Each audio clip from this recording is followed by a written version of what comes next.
National service scheme से एक मतदाता जागरूकता अभियान चला रहे हैं, जिसमें कहाँ पंजाब यूनिवर्सिटी कैंपस की यूनिट के द्वारा ये अभियान चलाया जा रहा है। जिसमें ये पैम्पलेट बांटे जा रहे हैं वोट इंडिया वोट के, और इसका एक ही उद्देश्य है कि 100% मतदान हो और लोगों को जागरूक किया जाए अधिक से अधिक वोटिंग करने के प्रति। और इसमें हम सभी हॉस्टलों में सभी पूरे कैंपस में ड्राइव चलाई जा रही है, और इसके सारा काम NSS unit Punjab university campus के द्वारा किया जाएगा।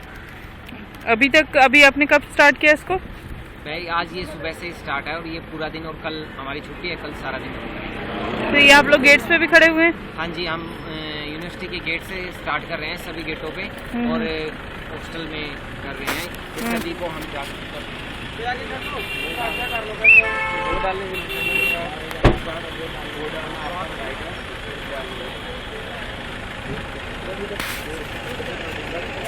कर रहे हैं भैया की